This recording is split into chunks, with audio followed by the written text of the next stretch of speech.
বিরোধী পক্ষ সবাই একবার করে নাড়িয়ে দিই আমরা পুলিশকে, কিন্তু পুলিশের প্রায় 1.5 লক্ষ শূন্য পদ আছে, এটা আমাদের ভাবতে হবে।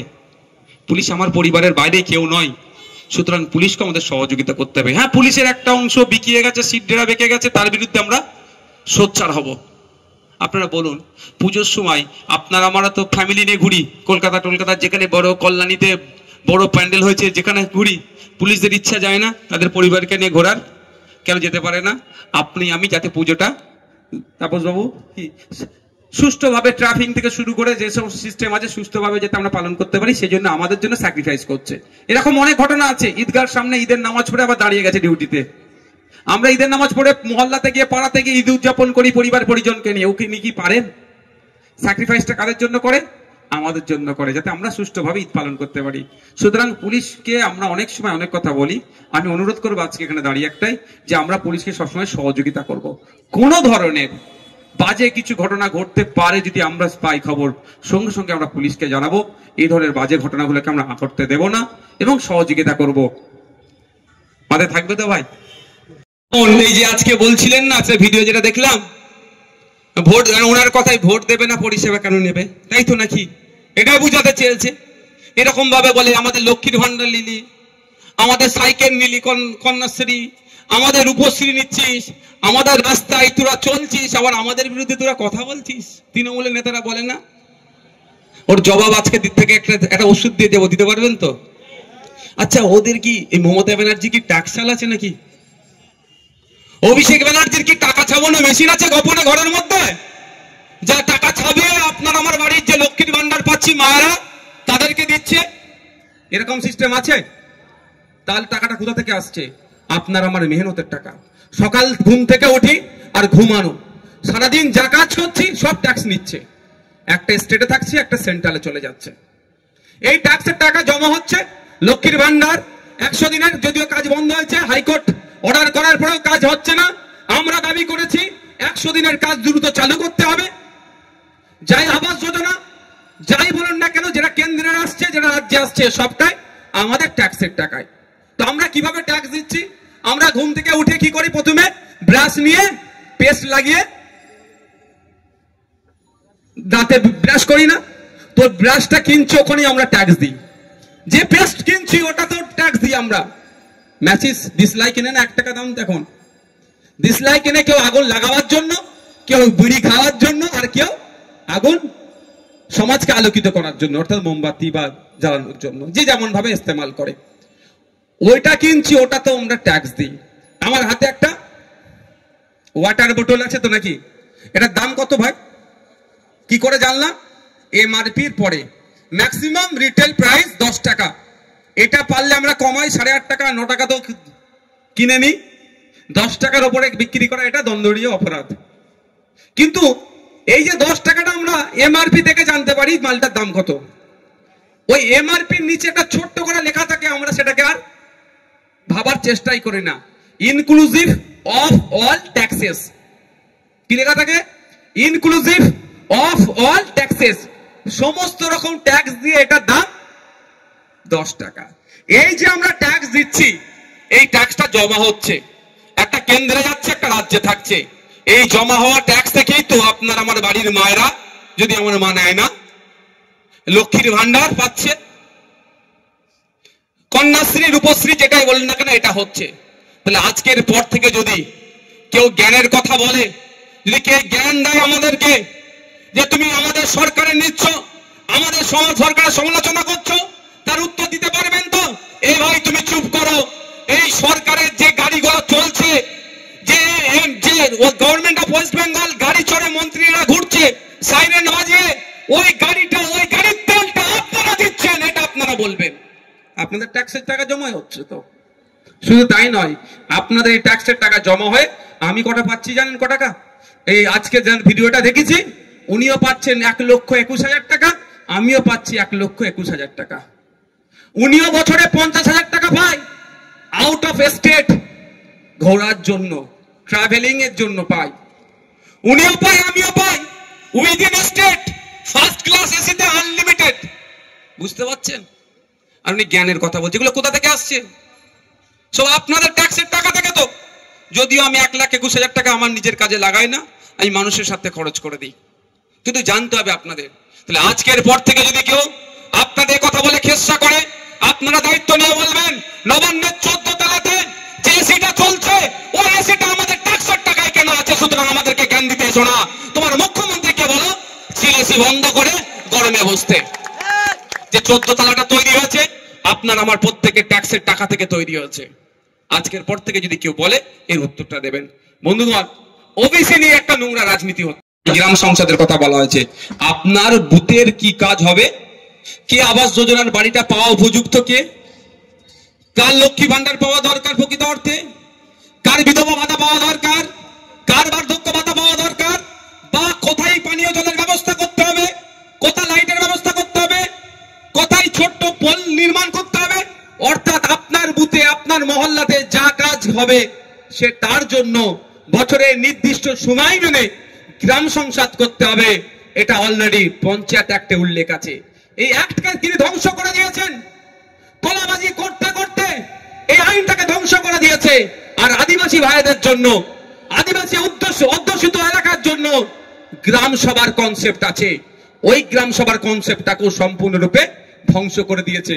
যদি গ্রাম সংসদ, গ্রাম সভা এই দুটো কনসেপ্ট যেটা আছে যদি ঠিকঠাক থাকতো, আমার পাড়া আমার সমাধান করতে লাগতো না। তবে আপনাদের বলি, আপনারা জানেন আমি ভোটে নির্বাচিত হয়েছি 2021 সালের পরে। 21 সাল থেকে আমি গতকাল পর্যন্ত বলছি আমি মানুষের দ্বারে দ্বারে পৌঁছে গিয়েছি। আমি বিশ্বাস করি ভোটের সময় যেমন আমি মানুষের কাছে গিয়ে কাকা, জ্যাঠা, মামা, পিসি, খালা, চাচা বলে ভোট চেয়েছি, বিধায়ক হয়ে যাবার পরে তাদের সার্টিফিকেটে, তাদের কাগজের তাদের কোনো দরকার পড়ে আমার কাছে তারা কেন আসবে? 5 বছর তাদের কাছেই আমি যাব। এই জন্য আমি এক প্রকার দুয়ারে MLA, meet your MLA, MLA for people, এই হ্যাশট্যাগ দিয়ে আমি মানুষের কাছে পৌঁছে যাচ্ছি। তারপরে আপনারা দেখলেন দুয়ারে সরকার এসেছে, এখন পাড়ায় সমাধান হচ্ছে। আপনাদের বলবো যদি আপনারা আমাদের সাথ দেন, যদি সচেতন হন, কথা দিচ্ছি আপনাদের, সরকারকে বাধ্য করব আপনার দরজার সামনে অফিসারদেরকে দাঁড় করিয়ে দিবার। আর ভিডিওতে যেতে হবে না, পঞ্চায়েতে যেতে হবে না, আপনার দরজার সামনে অফিসার দাঁড়িয়ে যাবে। তাই বন্ধুগণ, সচেতন সজাগ হতে হবে, অন্যথায় কি হবে? কেউ বলবে আমি মুসলমানদের বাঁচাবো, কেউ বলবে আমি হিন্দুদের বাঁচাবো। আমি একটা উদাহরণ দেব। এটা শহরের মানুষ অনেক আছেন, মাইকের আওয়াজ যাচ্ছে, শহর গ্রাম সবার কথা বলছি, গ্রামের মানুষও আছেন। আজকে আপনারা বাড়ি যাবেন, যাদের বাচ্চাগুলো, সন্তানগুলো সরকারি স্কুলে পড়ে, ক্লাস 5, 6, 3, 4 এর বাচ্চাদেরকে ডাকবেন। 3, 4 এর বাচ্চাদেরকে গিয়ে অঙ্কের বইটা, গণিতের বইটা খুলে দেবেন, অনুশীলন 1 যেটা আছে খুলে দিয়ে বলবেন অঙ্কটা করতো। যারা বেসরকারি স্কুলে পড়ছেন তাদের কথা বলছি, যারা সরকারি স্কুলে, সবাই তো এখানে বেশিরভাগ শ্রমজীবী মানুষ, দেখবেন পারে কি। ক্লাস 5, 6 এর বাচ্চাকে জিজ্ঞাসা করবেন, পেনটার খাতাটা দিয়ে বলবেন তোর নাম, তোর বাবার নাম, তোর মায়ের নাম, কোন স্কুলে পড়িস আর ঠিকানা ইংলিশে লিখে দে তো বাবা। দেখবেন কটা ফেল করে, কটা পাস করে। কাদের ছেলে ওটা? ভোটারদের ছেলে। কাদের ছেলে? যে পোস্টে উঠে ঝান্ডাটা বাঁধছে। আর যার জন্য ঝান্ডা বাঁধছে তার খোঁজ নিয়ে দেখুন তার পরিবারের কি কোথায়। বেসরকারি স্কুলে পড়াচ্ছে, সময়ের সাথে সাথে বিদেশে পাঠিয়ে দিচ্ছে, ডিগ্রি করে নিয়ে আসছে, আর আপনাকে লাঠিয়াল বানাবার প্ল্যান করছে।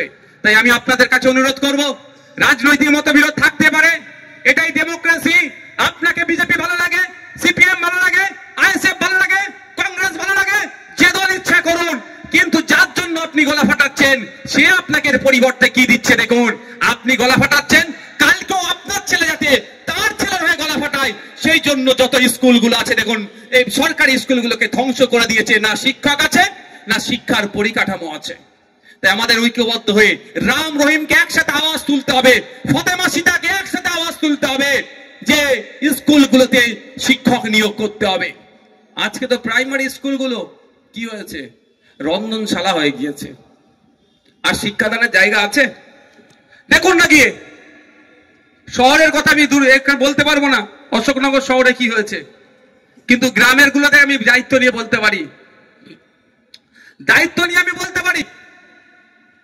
যে যদি 100 বাচ্চা থাকে, 200 বাচ্চা থাকে, একটা টিচার পাবেন যে তালা খুলছে, সেই ঘন্টা লাগাচ্ছে, সেই প্রেজেন্ট করছে, সেই মিড ডে মিলের হিসাব রাখছে।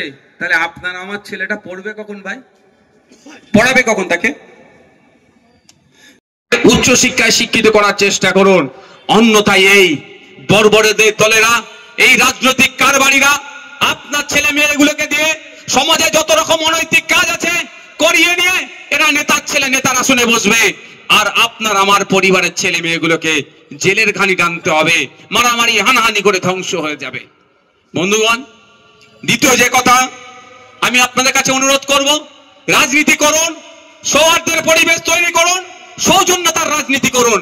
আচ্ছা বন্ধুগণ যারা আছেন একটু আমাকে বলবেন, শুভেন্দু অধিকারীর সাথে মমতা ব্যানার্জির কোনোদিন হাতাহাতি দেখেছেন আপনারা? কেউ দেখেনি, আর দেখতেও চাই না।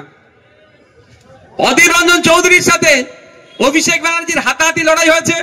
দেখিনি, দেখতেও চাই না। মোহাম্মদ সেলিমের সাথে কুণাল ঘোষের হাতাহাতি লড়াই হয়েছে? ফিরহাদ হাকিমের সাথে আপনার সুজন চক্রবর্তীর হাতাহাতি লড়াই হয়েছে? হয়নি, আর দেখতেও চাই না। কিন্তু আমরা কি দেখলাম? সুজন চক্রবর্তী, পার্থ চ্যাটার্জি এক জায়গায় এসি রুমে বসে চা খাচ্ছে, গল্প করছে।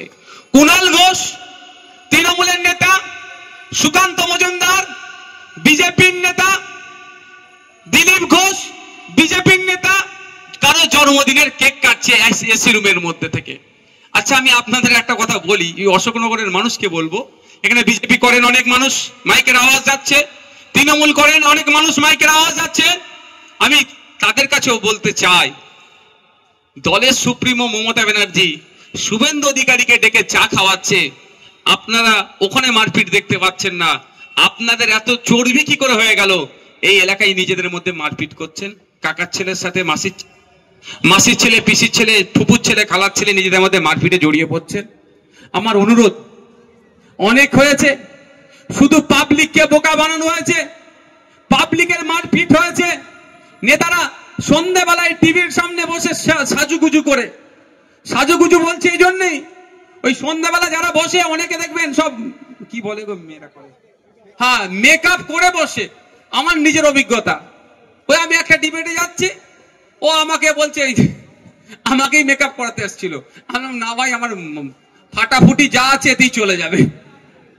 তো সন্ধ্যাবেলা এরা মেকআপ করে বসে বসে আপনার আমার হয়ে কথা বলে, আপনি আমি কি ভাবি এটাই আমার প্রাণের বন্ধু।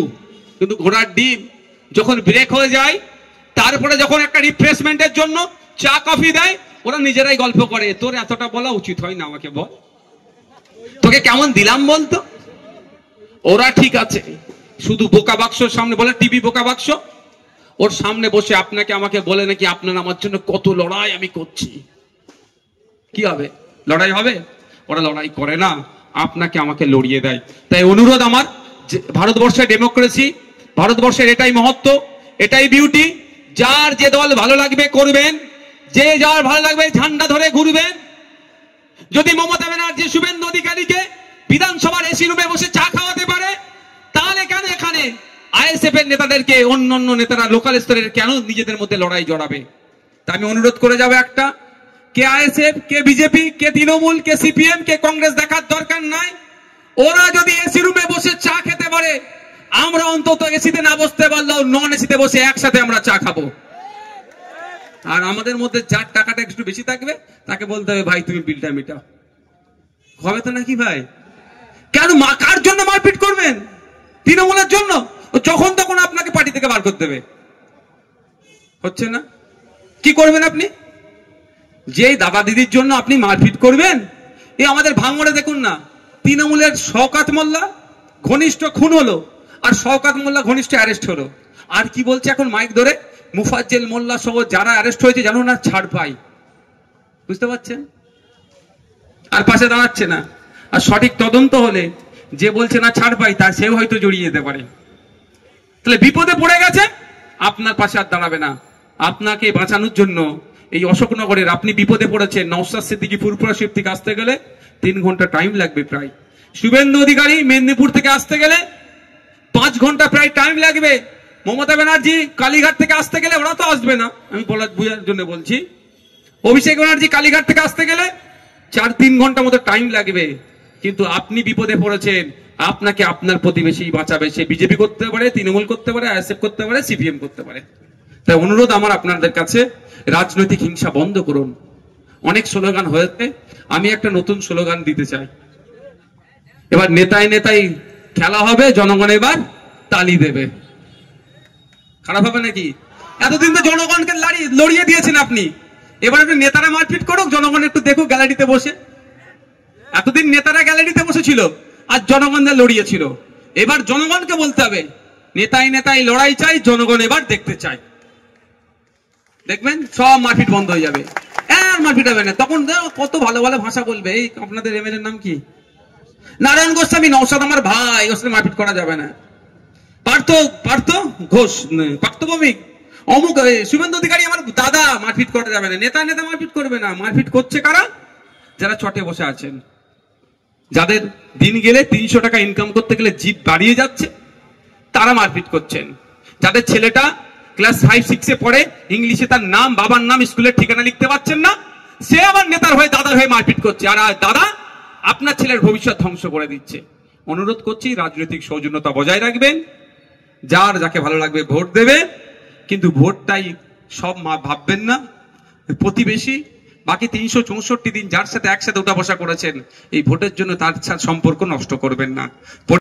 বিরোধী পক্ষ সবাই একবার করে নাড়িয়ে দিই আমরা পুলিশকে, কিন্তু পুলিশের প্রায় 1.5 লক্ষ শূন্য পদ আছে, এটা আমাদের ভাবতে হবে। পুলিশ আমার পরিবারের বাইরে কেউ নয়, সুতরাং পুলিশকে আমাদের সহযোগিতা করতে হবে। হ্যাঁ, পুলিশের একটা অংশ বিকিয়ে গেছে, সিট ডেরা বেঁকে গেছে, তার বিরুদ্ধে আমরা সোচ্চার হব। আপনারা বলুন, পুজোর সময় আপনারা আমরা তো ফ্যামিলি নিয়ে ঘুরি, কলকাতা যেখানে বড় কল্যাণীতে বড় প্যান্ডেল হয়েছে, যেখানে ঘুরি, পুলিশদের ইচ্ছা যায় না তাদের পরিবারকে নিয়ে ঘোরার? কেন যেতে পারে না? আপনি আমি যাতে পুজোটা, তাপস বাবু, কি সুষ্ঠুভাবে ট্রাফিক থেকে শুরু করে যে সমস্ত সিস্টেম আছে সুষ্ঠুভাবে যাতে আমরা পালন করতে পারি, সেই জন্য আমাদের জন্য স্যাক্রিফাইস করছে। এরকম অনেক ঘটনা আছে। ঈদগাহর সামনে ঈদের নামাজ পড়ে আবার দাঁড়িয়ে গেছে ডিউটিতে। আমরা ঈদের নামাজ পড়ে মহল্লাতে গিয়ে, পাড়াতে গিয়ে ঈদ উদযাপন করি পরিবার পরিজনকে নিয়ে। ওকে নিয়ে কি পারেন? স্যাক্রিফাইসটা কাদের জন্য করে? আমাদের জন্য করে, যাতে আমরা সুষ্ঠুভাবে ঈদ পালন করতে পারি। সুতরাং পুলিশকে আমরা অনেক সময় অনেক কথা বলি, আমি অনুরোধ করবো আজকে এখানে দাঁড়িয়ে একটাই, যে আমরা পুলিশকে সবসময় সহযোগিতা করব। কোনো ধরনের বাজে কিছু ঘটনা ঘটতে পারে যদি আমরা পাই খবর, সঙ্গে সঙ্গে আমরা পুলিশকে জানাবো। এই ধরনের বাজে ঘটনাগুলোকে আমরা ঘটতে দেব না এবং সহযোগিতা করব। মাথায় থাকবে তো ভাই? উনি এখন বেশি ভালোবেসে ফেলছেন, ভালো কথা। কীর্তি আজাদ কে? বাংলার উনি কেউ নাকি? এমপি। শত্রুঘ্ন সিনহা কে? কোথায় বাড়ি তার? বাংলার কেউ। ইউসুফ পাঠান কে? বাংলার সাথে তার সম্পর্ক কি? কদিন কলকাতা নাইট রাইডার্সে খেলেছিল, তার টাকা নিয়েছে, খেলেছে, এর বাইরে তো কিছু নাই। ফ্রিতেও খেলেনি কলকাতার হয়ে ভাই। যে আমরা বাঙালি, আমাদের একটা আইপিএল এ কলকাতার টিম আছে, বাংলার সেন্টিমেন্ট আছে, উনি ফ্রিতে খেলে দিয়েছেন, তাও একটা বলার জায়গা থাকতো। খেলেছে নাকি ফ্রিতে? পেমেন্ট তো ঠিক নিয়ে নিয়েছে, তাকে আপনি এমপি করলেন। সাকেত গোখলে মহারাষ্ট্রের বাড়ি, রাজ্যসভার এমপি করলেন।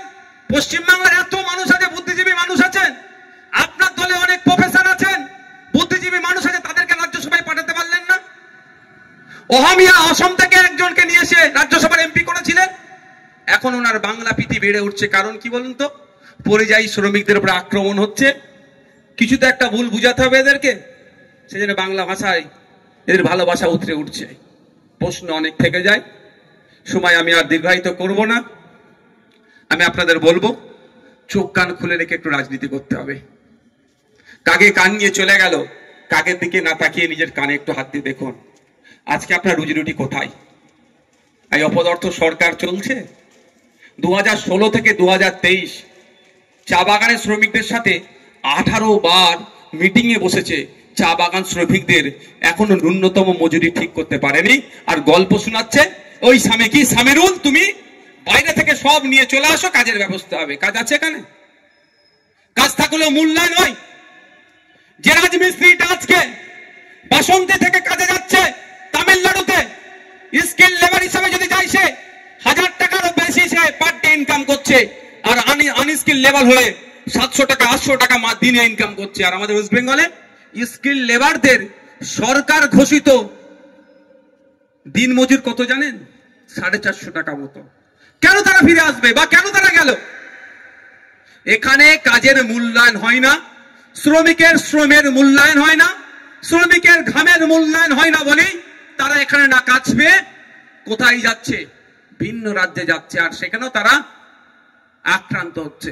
আর আমার রাজ্য সরকার আক্রান্তদের পাশে সেইভাবে থাকছে না, মিটিং মিছিল করে। তার কাজ তো আমাদের মিটিং মিছিল, আমরা বিরোধী। সরকারের তো সরকার টু সরকার কথাবার্তা বলা, প্রেসার করা।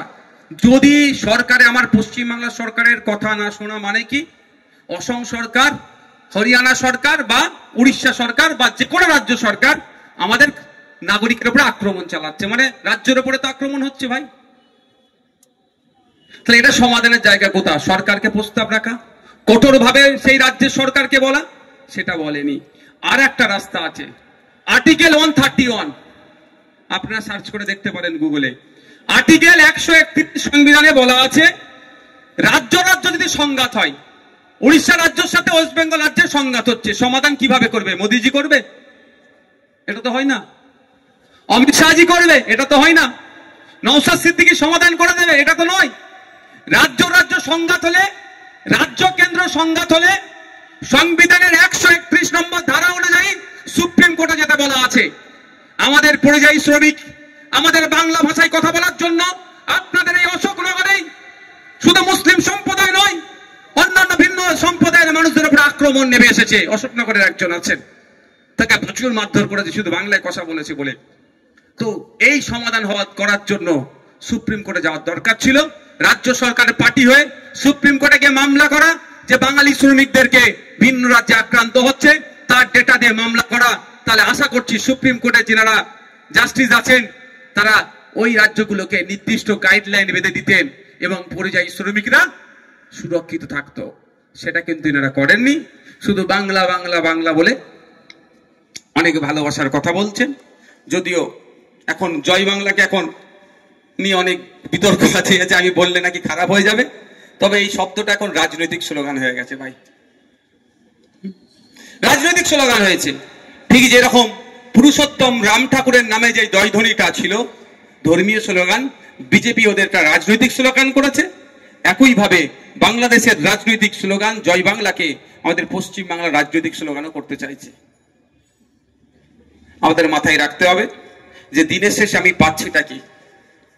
যদি সারাদিন ইনকাম করে, সারাদিন কষ্ট করে মেহনত করে দিনের শেষে আমার ইনকামটা যদি ঠিকঠাক না থাকে, পরের প্রজন্মকে আমি জবাব দেবো কি যদি এখন আমি সোচ্চার হই। তাই আমরা ইন্ডিয়ান সেকুলার ফ্রন্ট, আমরা কৃষক সহ যারা ইনফরমাল সেক্টরে কাজ করছেন তাদের ন্যূনতম মাসিক গড় আয় 24,000 যাতে হয় তার দাবি করছি। আমি শেষে একটা বিষয় বলে বিদায় নেব, কৃষকের বিষয়।